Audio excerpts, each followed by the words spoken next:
welcome to Why Not So. My name is Lucretia Lincoln, and we are here because I'm here to show you guys or to reveal my new embroidery machine. Da, da, da, da. It is the PE 800 by Brothers. Alright guys, so let me tell you about the purchase of this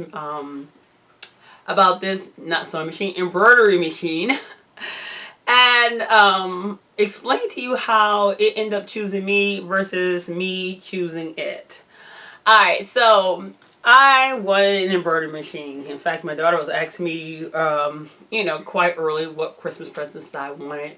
And I told her I wanted an embroidery machine. It was on my list. She started looking up the prices. And I was like, oh no, those are really expensive. And no, I don't expect anybody to get me that unless you guys all chip in together to get me one of those. And so I started looking at the prices, and I realized that the price of an embroidery machine has fallen quite a bit. So I was geeked about getting an embroidery machine, and I kept thinking, if I can get me an embroidery machine, all the Christmas presents I could make. So I basically manipulated or convinced my husband to buy me this embroidery machine. And so he was like, okay, I'll buy you an embroidery machine. And so for the first embroidery machine, because my experience with embroidering is like zero, nil, nothing. I've never had an embroidery machine. I didn't hand embroider. I did nothing. I had no clue what embroidery was all about. But I always liked the look of embroidery. And so I wanted to get into it, but I didn't want to spend a bunch of money on it.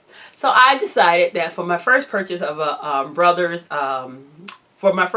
embroidery machine, I was going to select the Brothers PE 625.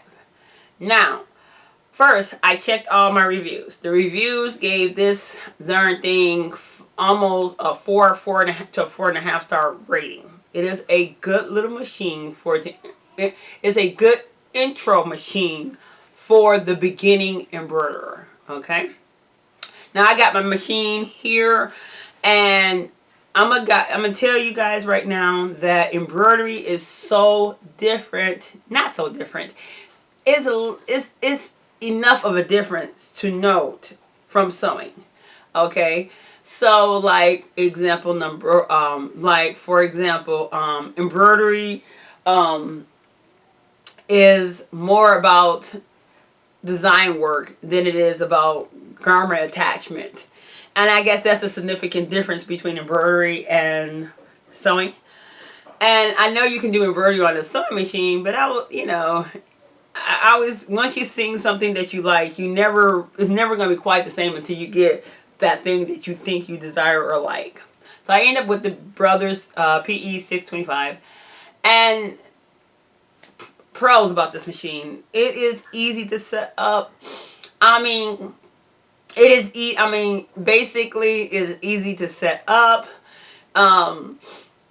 It does have files on there for you to start embroidering files out with. And it's a decent little machine. But the word being little is the con of the machine. The hoop size that you can embroider on is a 4x4, meaning your design work for the Brothers PE 625 can only be no bigger than this. This is a 4x4 design, okay, that I stitched out, and it's basically it's a 4x4 design, and basically that's the area you can stitch out, or you're gonna have to rehoop. And if you don't know how to rehoop properly, or it took everything just to get this t-shirt hoop, you don't want to rehoop. And especially for beginners. And so I just wasn't happy with it, And then there was some problems I was having with tension. If you start reading reviews about embroidery machines, you're going to find out there is major problems with tensions. And there's actually a quick fix for the tension. But because I'm a new embroiderer, I didn't know it. I didn't know what I was doing wrong. it just didn't slap me in the face until I actually watched the video of an old lady not an old lady, but an older lady saying, you know, there's just one little fix. You got to make sure those tension plates are open before you thread the machine. And yep, that was 90% of my problem. Anyway, so I am sitting here with the Brothers PE 625. I did my husband some hats. I did his jacket. I'm still having lots of tension problems with the machine because I didn't understand that I was threading my machine wrong. I didn't open the tension plates up to allow the thread to go through, and I realized that was 90% of the problem with my tension problem. But at the time, it was just frustrating me about this machine. I was still trying to work with it because I asked for this machine. I didn't want to sit in there looking like a knick-knack. You know, I hate for my husband to say, I bought you this and you didn't use it. All right. So my husband knew that I was basically frustrated with the machine. He said, well, you know what? And he knew that the biggest frustration I really had with the machine was that just the hoop size was just too small. It was just not a big enough work area for me. So my husband then decided, he told me, well, honey, I'll get you the next machine. He said, just take that one back and I'll get you the next machine. Well, when he said that, 2 days later, I had this one all packed up and I took it back to the store. All right, so I think I had this one for maybe a week and a half before it went back to the store. So I had that one for now. The next machine I was gonna get, I got it because it had huge hoops, but bad reviews. So I got the Singer, I want to say Legacy Superb or Supreme, something like that. Anyway, I got that machine and I had it for 2 days. Yeah, 2 days. It clunked out on me on the second project. The machine just stopped working. Oh, it had some of the most beautiful stitches. I love the little stitch work that it did, but I don't know what I did wrong. I'm pretty sure it was me who did something wrong. But the machine just stopped working. Now by this time, I was so frustrated. Okay, so anybody who knows if you're buying the Brothers PE 625, you know that range in price about $370. Alright, you shouldn't really be spending more than $370 on this machine. And for me to go to that Singer, it was the Singer Legacy series or something like that. I'm gonna put a picture of that embroidery machine. I keep calling it a sewing machine, but actually, guys, I am talking about a sewing machine. I'm gonna put a picture of that embroidery machine so you guys can see what I'm talking about on the side of me somewhere. And as anybody who knows, we're working with these machines, is that I took almost a $200 leap more to get this machine. And so 2 days it clunked out. I spent $200 more for this machine. In 2 days this machine clunks out. You know, I read every review and I knew that there was some type of mechanical issues with the machine. I mean, this one only had a 3-star rating. I knew it was possible that I was going to have a not so decent machine, but I really can't truly blame the machine because I am such a newbie on doing these projects. So I had to take it back to the store, and I took it back to the store, and so I was like, you know what, I am just going to go ahead and get me basically what I what I want, and I was just going to get the machine that I want. And so I opted to get the PE 800. I was actually looking at the 770 versus the 800.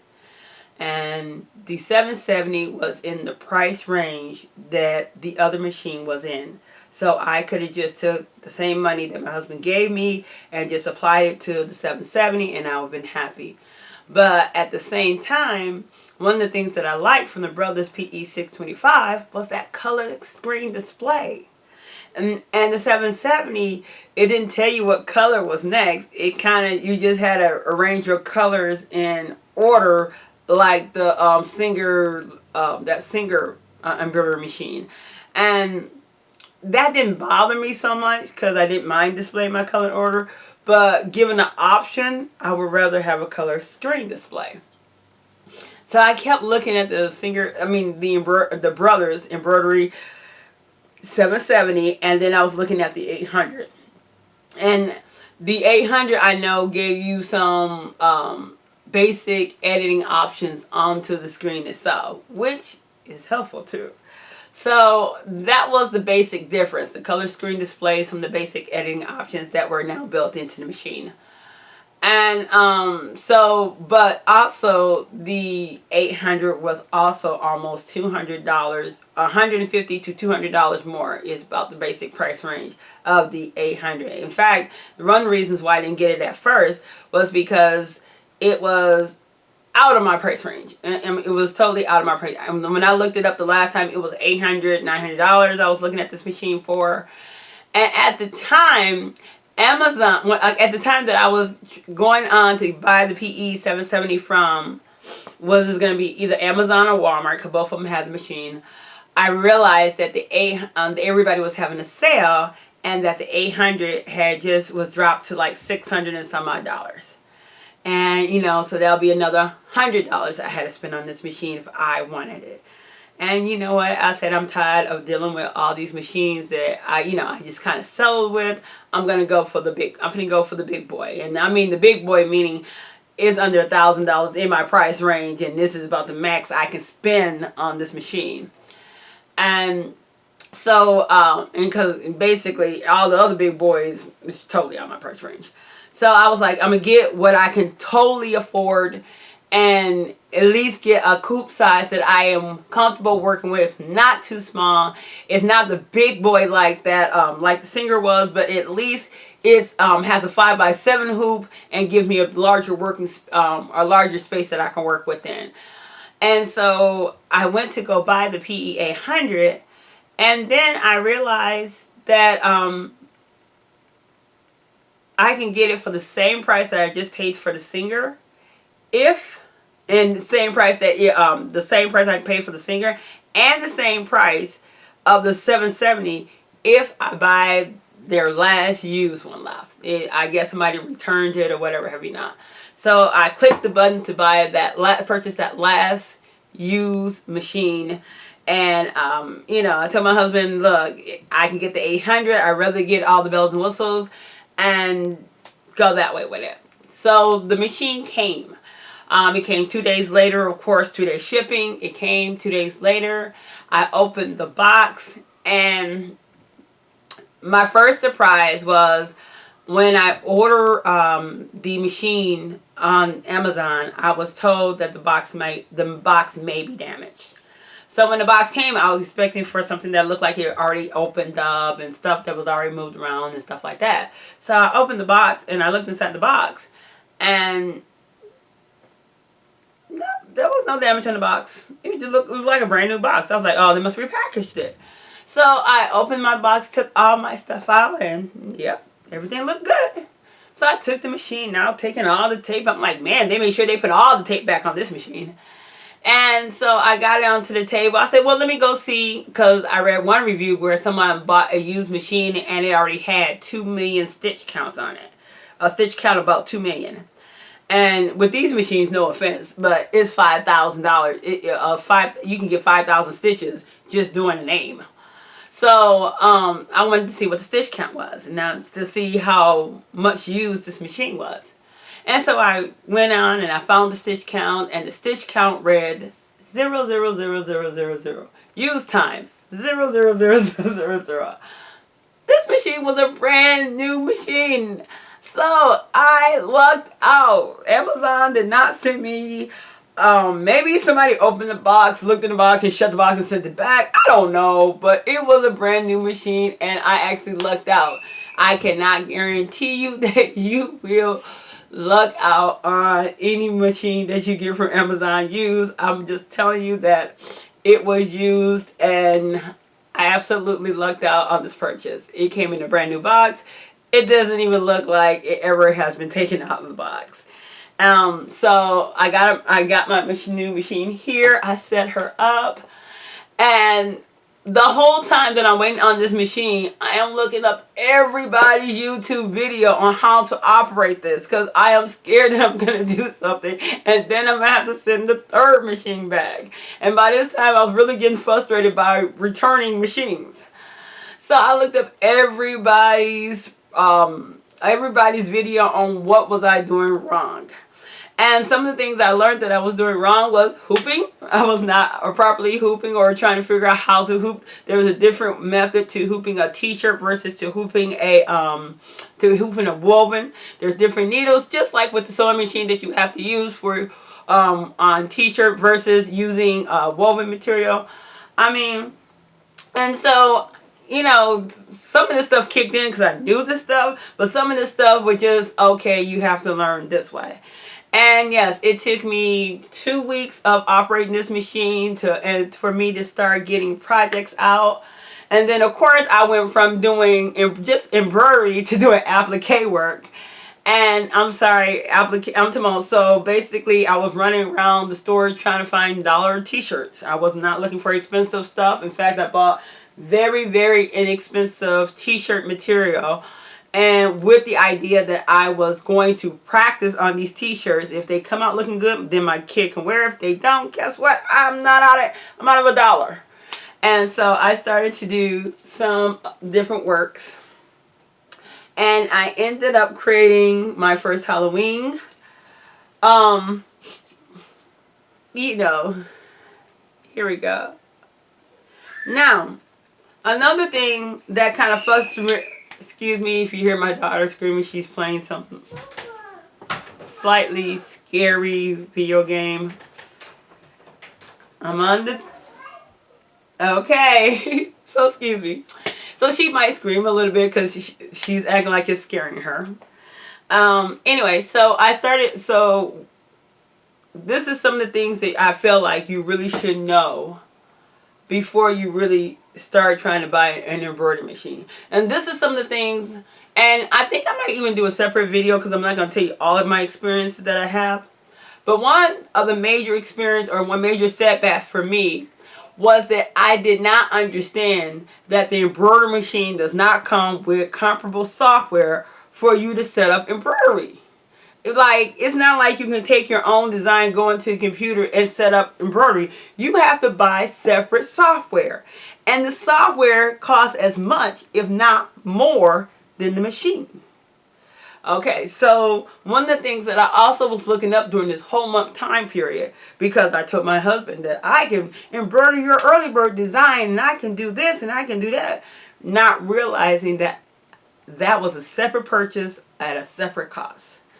And embroidery, you have to learn. I mean, there's different videos out there with showing you different programs, but it's just learning.